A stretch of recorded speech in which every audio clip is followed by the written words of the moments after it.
पल्लवीजी आता तुमच्याकडे येणार आहे. तुमच्या घरात इतका शांत पाहुणा आलेला आहे, त्याला आल्यापासून आम्ही शांत बघतोय. मग तो कुणावर गेलाय, आईवर की बाबांवर? मी लहान असताना रिझर्व्ड होते खूप. आता मी ओपन आउट झाले, सो मे बी तो माझ्यावर गेला असेल. आणि म्हणजे त्याचं सांगण्यासारखं सिनियर KG मध्ये तो ऑलराऊंडर म्हणून शाळेत सिलेक्ट झाला होता.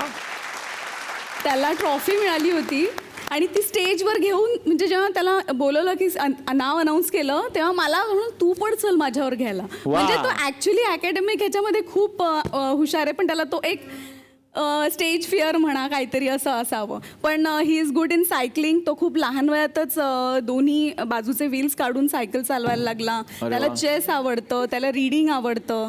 सो तो त्याच्या ह्या बाजू जास्त स्ट्रॉंग आहेत. आता रुच्याकडे मी येणार आहे. या सगळ्यांमध्ये रुचा तुमची दीदी आहे, कारण ती बघा तुमच्यापेक्षा मोठी आहे, शांत आहे, पण तिच्यात पण खूप कला आहे असं मला कळलंय.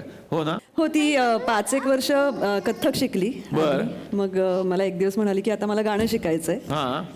आणि मला असं वाटलं की तिला ते शिकायचं आहे मनापासून असं ती म्हणते. आणि तर आपण ती संधी देऊन बघूया. त्यामुळे मला ती म्हणाली मला शास्त्रीय संगीतच शिकायचं आहे. अरे वा. ज्याचं मला खूप आश्चर्य वाटलं, कारण हिंदी गाणी आणि हे सगळं आजूबाजूला असताना, म्हणजे हे माझ्या मुलीचं कौतुक म्हणून नाही, पण मला असं वाटतं की चांगली गोष्ट एक अशी होती की एक स्टेज अशी होती की आजूबाजूच्या सगळ्या मुलांकडे स्मार्टफोन्स असायचे किंवा असतात. हल्ली खूप लवकर मुलांकडे स्मार्टफोन्स असतात. तर तिने खूप हट्ट धरला होता की मलाही स्मार्टफोन हवा आहे वगैरे वगैरे. मग एक दिवस ती मला असं म्हणाली की तू माझ्यासाठी स्मार्टफोनही घेत नाहीस, तू माझ्यासाठी कुत्र्याचं पिल्लूही घेत नाहीस. तर आम्ही ताबडतोब कुत्र्याचं पिल्लू घेतलं. बरं. पण स्मार्टफोन म्हटलं एवढ्यात मी तुला स्मार्टफोन देणार नाहीये, मी कुत्र्याचं पिल्लू आणते. आणि त्या दिवसानंतर तिने कधीही स्मार्टफोनचा विषयही काढला नाही. त्यावेळी तिला कदाचित असं वाटलं असेल की कुत्र्याच्या पिल्लाला हे नक्की नाही म्हणतील, म्हणजे मग आपल्याला स्मार्टफोन मिळेल.